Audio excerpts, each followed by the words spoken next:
Minister of Transportation Rotimi Amaechi has reviewed plans by the federal government to source for alternative foreign lenders to fund President Buhari administration's infrastructure projects across the country. The minister also disclosed that approval was given by the Federal Executive Council for the supervision of various rail projects in the country. This was one of the memos considered and approved at this week's Federal Executive Council meeting chaired by President Muhammadu Buhari. TVC News State House correspondent Femi Akonde was there. The federal government is paying more attention to the railway infrastructure across the country. The Federal Executive Council approved a contract for consultancy services for supervision of the various railway projects in the country. This will ensure the construction complies with the design and architecture and also ensure the country gets value for the monies borrowed for this purpose.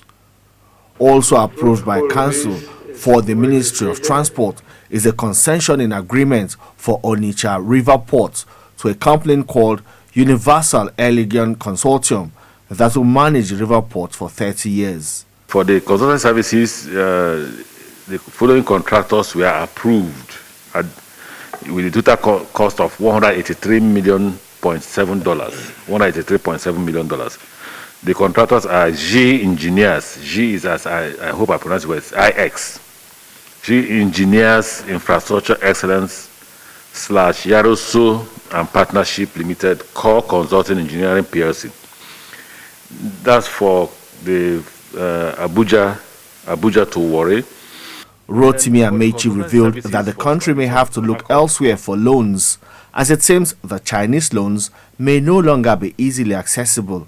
And I said currently we had actually, that's why there is a delay. We had actually waited for the Chinese to give us the loans we applied for. And they didn't tell, till today they've not declined. They kept delaying us, and for Christ's sake, will you please extend our tenure? The answer is no. So we've gone to Standard Chartered Bank. The highest decision-making organ of the executive arm of government approved for the tax credit scheme of BUA International Limited to be used in the dualization of Kano-Kazaure-Kokola Highway. Council approved that proposal at a cost of 115,425,896,907 naira and 15 kobo over 48 months. The financing will be done by the tax credit scheme of BUA International Limited. The Ministry of Health got approval for the construction and consultancy services in the building of the corporate headquarters of the National Health Insurance Scheme in Abuja to improve the operational efficiency of the agency.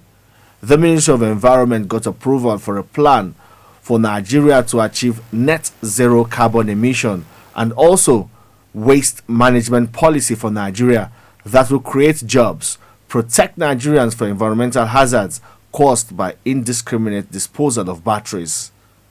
Femi Akonde, TVC News, Abuja.